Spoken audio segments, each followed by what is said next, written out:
Have you ever wondered what it truly means to defy tyranny and stand resolute against the tides of history? In a city where every street corner holds a story of courage and sacrifice, the Warsaw Uprising unfolds as an epic tale of resilience. Join us as we delve into the shadows of the past and ask, what does it take to ignite the flames of rebellion, and can the spirit of a city change the course of history? The Warsaw Uprising, also known as the August Uprising, was a significant World War II operation led by the Polish underground resistance, the Home Army, aimed at liberating Warsaw from German occupation.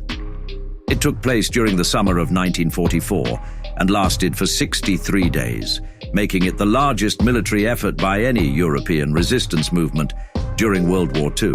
The uprising was initiated on August 1, 1944, as part of Operation Tempest, coinciding with the Soviet Lublin-Brest offensive. The Polish objectives included driving the Germans out of Warsaw, aiding the Allies in defeating Germany, and asserting Polish sovereignty before the Soviet-backed Polish Committee of National Liberation took control. However, the Red Army's halt near the city's eastern suburbs allowed the Germans to regroup and ultimately crush the Polish resistance, resulting in catastrophic casualties. Recent scholarship and declassified documents suggest that the Soviet Union's lack of support for the Warsaw Uprising may have been influenced by Stalin's strategic motives and ambitions in Eastern Europe.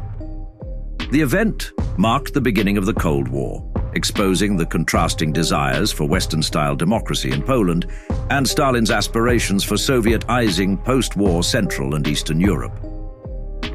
The casualties during the Warsaw Uprising were devastating, with an estimated 16,000 members of the Polish resistance killed, 6,000 badly wounded, and 150,000 to 200,000 Polish civilians dead, mostly from mass executions. The defeat of the uprising further decimated the urban areas of Poland.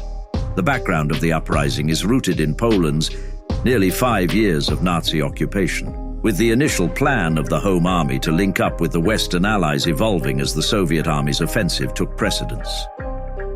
The distrust between the Poles and Soviets, exacerbated by the Katyn massacre revelations, contributed to the complex political landscape.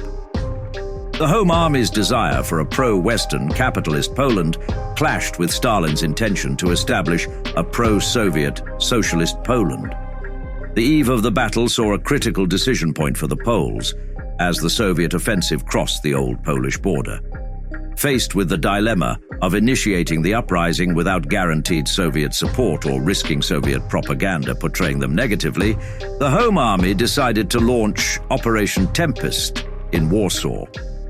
The opposing forces involved in the uprising included the Home Army, numbering between 20,000 and 49,000 soldiers, and various German units including a garrison, police, SS, and auxiliary forces. The Germans, reinforced during the uprising, had prepared for the defense of key positions in Warsaw. The uprising commenced on August 1st with the scheduled W hour at 17 o'clock. Despite some initial successes by the Polish resistance, the lack of coordination between different areas and difficulties in concealing mobilization led to challenges. By August 4th, the majority of the city was in Polish hands, but key strategic points remained contested. The Warsaw Uprising remains a poignant chapter in Polish history, symbolizing the struggle for freedom and sovereignty amid complex geopolitical dynamics during World War II. The Warsaw Uprising began on July 31st, with a strategic mistake in choosing W hour at 17 o'clock the next day. The under-equipped resistance faced challenges as fighting broke out prematurely in some areas. The Germans were somewhat prepared, but didn't grasp the full scope of the uprising. By evening, the resistance had seized key locations like a German arsenal and the main post office, yet strategic points like Castle Square and the police district remained in German hands. In the initial days, the city centre, Old Town and Wola were successful for the resistance, but they suffered setbacks in places like Mokotów and Praga. Lack of coordination among units and failure to link up left sectors isolated. The uprising was meant to last days until Soviet forces arrived, but the expected help never materialized.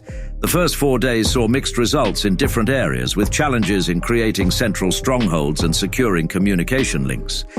The resistance faced heavy losses in Wola and failed to capture key targets in Żoliborz and Ochota. The uprising leaders had counted on rapid Soviet entry into Warsaw, but this didn't happen. The situation worsened, and by August 4th, the Germans halted their retreat, receiving reinforcements. The Wola massacre on August 5th marked a turning point, with German forces committing atrocities aiming to crush the Poles' will to fight. Estimates of civilian deaths range from 20,000 to 100,000. The Germans hoped for a decisive victory to end the uprising, but atrocities only strengthened the Polish resolve. As the fighting continued, the Poles faced challenges in the absence of Soviet assistance, and the Germans intensified their efforts to quell the resistance. The Soviet stance during the Warsaw Uprising in 1944 has been a subject of historical controversy and dispute among scholars. The uprising, initiated by the Polish Home Army on August 1st, aimed to free Warsaw from German occupation in anticipation of the approaching Soviet forces. The timing of the Soviet entry into Prague on the right bank of the Vistula is also questioned, as it occurred only on September 11th, when the uprising was nearing its end. Some argue that earlier support could have facilitated the crossing of the river by the Poles. However, by mid-September, German attacks had diminished Polish control over the riverfront. Declassified documents from Soviet archives indicate that Stalin instructed the Red Army to cut off Warsaw's resistance from any outside help. The reluctance to aid the uprising persisted until mid-September, when limited assistance was provided, partly under pressure from the Western Allies. Modern Russian historians tend to attribute the failure of the uprising to mistakes in the leadership of the resistance. They argue that Soviet troops were not tasked with capturing Warsaw, but only reaching its suburbs, focusing on strategic objectives in the Balkans through Romania. Some argue that the Red Army was simply unable to extend effective support to the uprising due to its early initiation and the strategic decisions made by Stalin.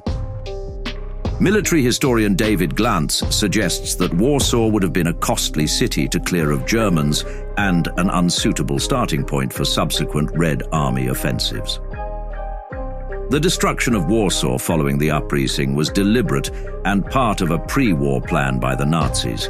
Heinrich Himmler explicitly stated that Warsaw must disappear entirely from the surface of the earth. The city was systematically destroyed, with 85% of its buildings demolished, resulting in significant material and human losses. In the post-war period, the fate of the Home Army soldiers became grim. Many were persecuted, arrested, and sent to Soviet prisons, with some executed or disappearing. The uprising's inconvenient facts were twisted by Soviet-backed Polish propaganda, emphasizing the failings of the Home Army and forbidding criticism of the Red Army. It wasn't until the late 1980s, after the revolutions of 1989, that the Warsaw Uprising could be openly discussed and memorialized in Poland. The uprising is now remembered annually on August 1st as a state holiday, and a moment of silence is observed to honor the heroes who fought for Warsaw's liberation. Despite the tragic consequences and historical disputes, the Warsaw Uprising remains a symbol of resilience and the struggle for freedom in Polish history. As we wrap up today's exploration of the Warsaw Uprising, share your thoughts in the comments below.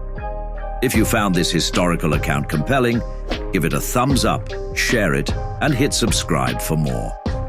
Thanks for joining, and until next time, stay curious.